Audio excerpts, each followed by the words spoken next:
This is Fiery Cross Island. It's a little more than 1 square mile in size, and it's home to a Chinese military base. There's a 10,000-foot airstrip, an advanced radar station, a missile defense system, and about 200 troops.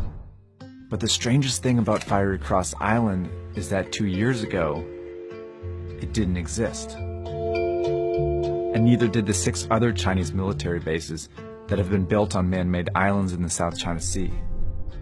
If you look at this satellite image from 2014, you can see huge Chinese ships collecting around remote reefs in the Spratly Islands, an archipelago in the South China Sea. In this image, these ships are rapidly pumping sand and rock up onto the reef. They're building islands. And less than a year later, the Chinese had seaports, air bases, and buildings on their new island, and the world had taken notice. We continue our look this morning at what China does not want you to see. The superpower is reclaiming land in 7 spots in the South China Sea, adding on average more than 3.5 acres every day. See, with these islands, China's trying to lay claim to one of the most important areas of ocean in the world, the South China Sea. The South China Sea is incredibly rich in natural resources. 11 billion barrels of oil, 190 trillion cubic feet of natural gas, and 10% of the world's fisheries. Most importantly though, 30% of the world's shipping trade flows through here, to the booming population centers and economic markets of Southeast Asia. It's an extremely important body of water, and right now 5 countries lay claim to some part of it. Now, most countries base their claim off the UN Law of the Seas, which says a country's territorial waters extend 200 miles off their shore, an area called the Exclusive Economic Zone, or EEZ.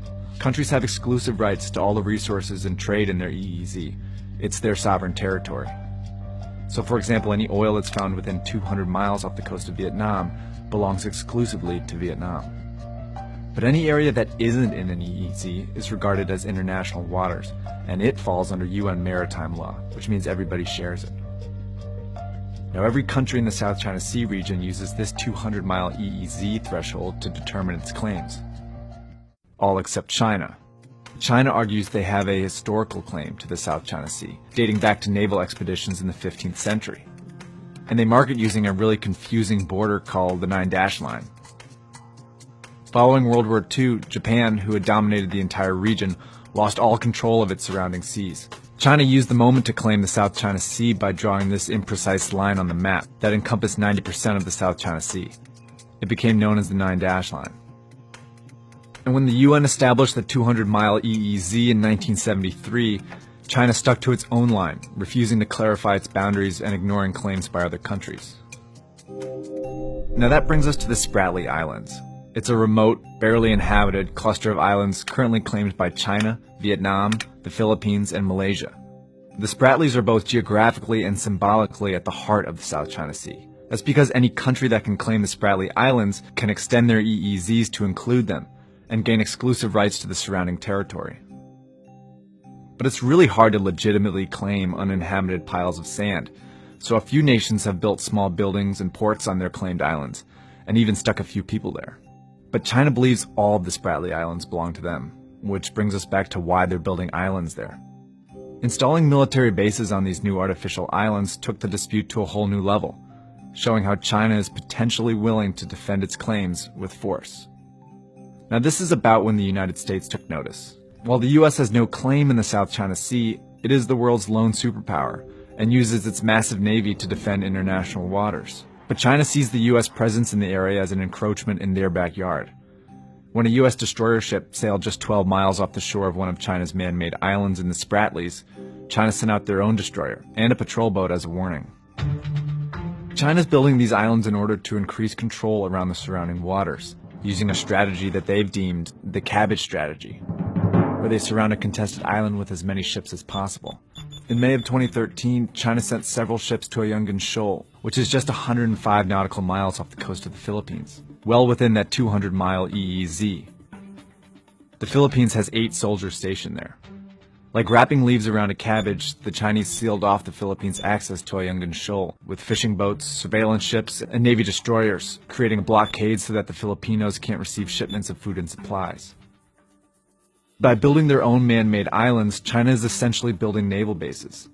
The more islands they have, the more ships they can support, and the more territory they can slowly take control of. And the Chinese cautiously use the cabbage strategy in the Spratly Islands, taking over contested territory, but in small steps, avoiding the possibility of igniting a bigger conflict. But the disputes are intensifying. Countries are now actively arresting trespassers in waters that they claim. And China could go a step further. Since 2015, they've threatened to declare an air identification zone above the South China Sea, declaring that all aircraft that fly through it would need Chinese permission. Now, publicly, China insists that their intentions are not militaristic, but their actions say otherwise, and it's heightening tensions in the region.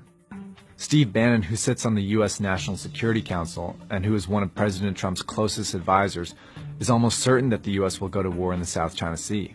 We're going to war in the South China Sea. I was a sailor there, a naval officer. We're going to war in the South China Sea in 5 to 10 years, aren't we? There's no doubt about it.